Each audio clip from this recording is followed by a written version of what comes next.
As night falls over New York City, the skyline transforms into a mesmerizing tableau. The Empire State Building glows in eerie Halloween colors, while Central Park looms in the distance. The shimmering reflections of city lights dance on the Hudson River. As the camera zooms in on the darker streets, the background score begins softly with creepy, ominous tones.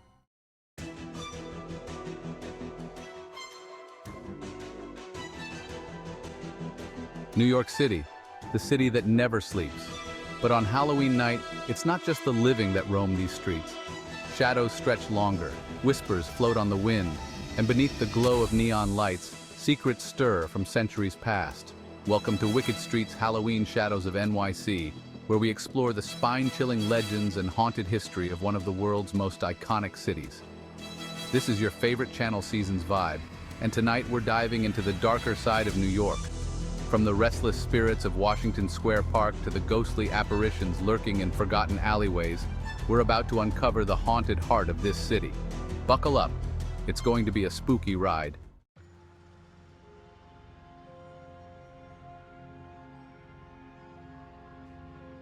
We start our journey here at Washington Square Park.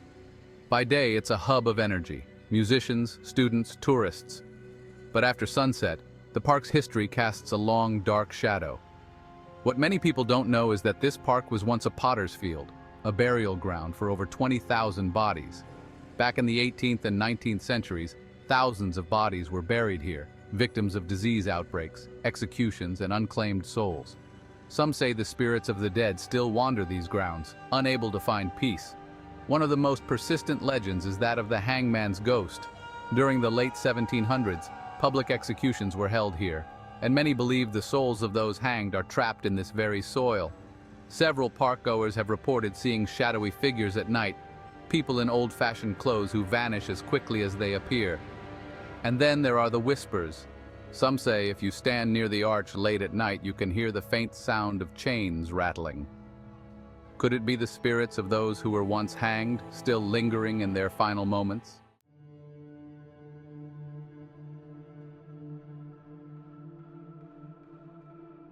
Next, we move to the West Village, one of the oldest and most haunted neighborhoods in New York. Behind me stands 14 West 10th Street, known ominously as the House of Death. It may look like a beautiful historic home, but this building is said to be cursed, with more than 20 deaths having occurred within these walls. The most infamous resident of this home was Mark Twain, who lived here briefly in the early 1900s. After his death, Twain's ghost is said to haunt the building. Multiple tenants have reported seeing a man in a white suit, his signature look, wandering the halls. But Twain's is not the only spirit here. Residents have reported eerie cold spots, objects moving on their own, and strange noises coming from the empty rooms. In one particularly chilling case, a former tenant claimed to see the ghost of a young girl standing at the foot of her bed, only to disappear into the walls moments later. Could these restless spirits still be trapped within the walls of the House of Death? On Halloween, this street is particularly quiet, perhaps out of respect for the souls who never left.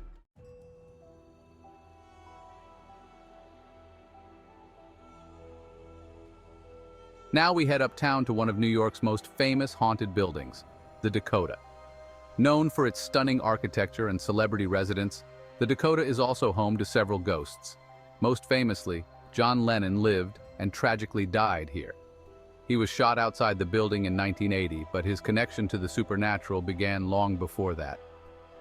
Lennon himself reported seeing a ghostly figure known as the Crying Lady, a woman in period clothing weeping in the hallways. To this day, residents and staff have claimed to hear her sobs echoing through the halls late at night. But it's not just the Crying Lady. Some say Lennon's own spirit haunts the Dakota. People have reported seeing a man resembling Lennon standing near the entrance, watching the building in silence. Ghosts or not, the Dakota is steeped in mystery and tragedy, making it one of the most haunted locations in the city. On Halloween, this place takes on an even more sinister energy. Many believe it's the perfect night to catch a glimpse of its ghostly residents.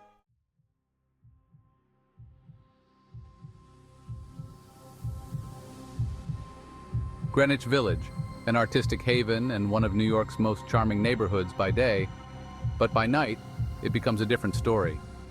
The village is said to be one of the most haunted parts of the city, with its maze of streets hiding centuries of dark history. Back in the 19th century, these streets were lined with brothels, taverns, and secret meeting places. Some of the spirits from that time are said to have never left. One of the most haunted spots is One If By Land, Two If By Sea, a restaurant once owned by Aaron Burr, the man who killed Alexander Hamilton in a duel. Patrons have reported seeing the ghost of Burr's daughter, Theodosia, wandering the halls, as well as strange occurrences like candles blowing out and glasses shattering on their own. Even those skeptical of the paranormal have had unexplainable experiences in this restaurant. On Halloween night, the atmosphere becomes especially charged with an eerie energy, perfect for anyone brave enough to dine among the spirits.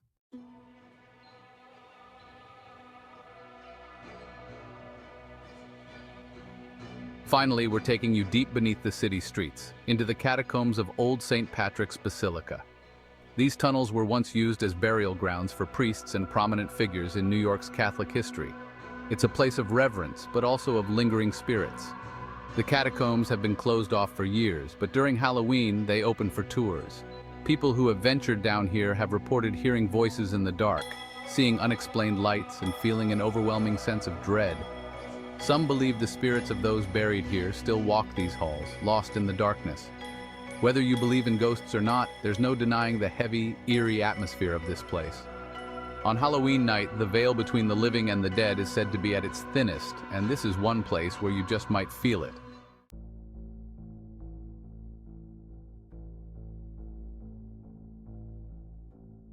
So, whether you believe in spirits or simply enjoy a good ghost story, New York City is full of mysteries waiting to be uncovered. From the haunted parks to the ghostly townhouses, the city's history is alive with legends that make Halloween here an experience like no other.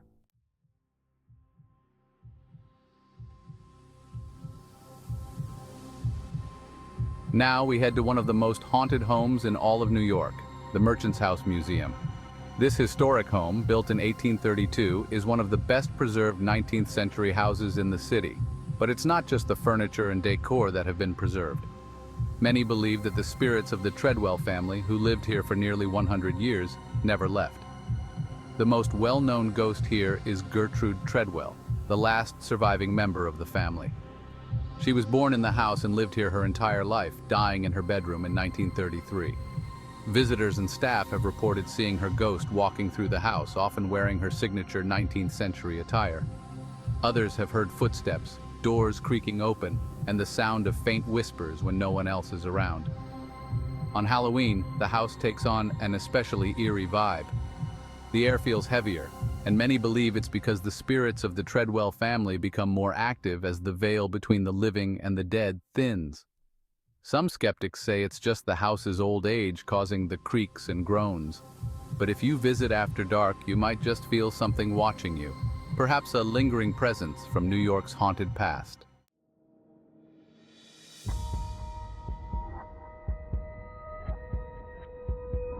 Our next stop takes us underground, to the Astor Place subway station.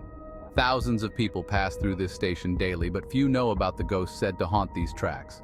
Legend has it that the spirit of a 19th century man, known as August Belmont, can sometimes be seen wandering the platform late at night, dressed in a top hat and formal coat.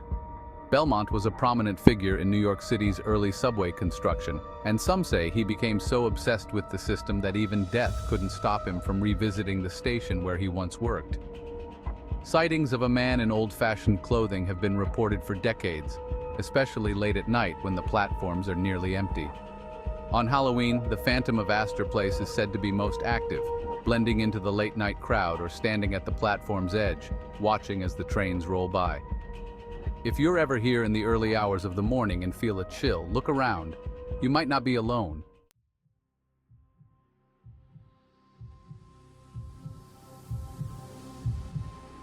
St. Mark's Church in the Bowery has been a part of New York City's history since the late 1600s. And with a history that long, it's no surprise that it comes with a few ghost stories. Beneath these grounds lie the remains of Peter Stuyvesant, the last Dutch governor of New Amsterdam. Stuyvesant, known for his iron-fisted rule, is said to still haunt the church, walking the grounds late at night. Stuyvesant, who was buried here in 1672, had a wooden leg, and witnesses claim to hear the distinct sound of his wooden leg dragging across the floor of the church late at night. His ghost is often seen dressed in his colonial-era attire, patrolling the grounds as if still keeping watch over his city. Over the years, other strange occurrences have been reported: unexplained noises, footsteps, and even organ music playing on its own. On Halloween, the spirits of the churchyard are said to be more active, perhaps emboldened by the spooky energy of the season.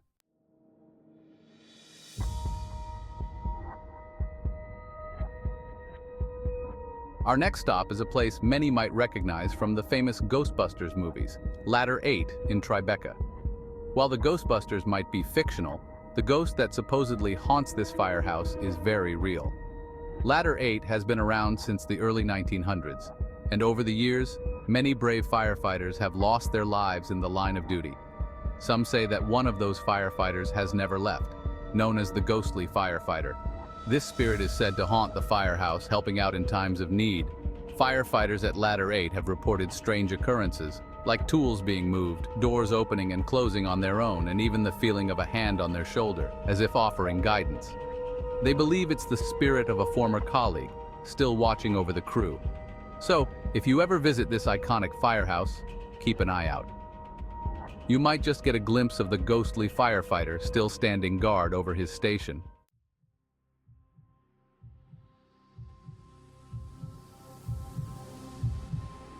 On Halloween night, New York City transforms.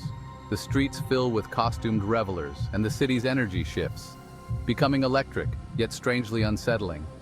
It's a night when the line between the living and the dead feels thinner, and stories of ghostly encounters become more frequent. From the haunted parks and old townhouses to the subway stations and historic churches, New York City's haunted history comes alive on Halloween.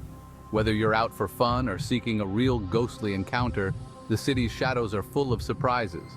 Thank you for joining me on this eerie journey through New York's wicked streets. If you're brave enough, these haunted spots are open for you to explore this Halloween. But be careful. You never know who or what you might run into. Happy Halloween. Don't forget to subscribe for more spooky adventures.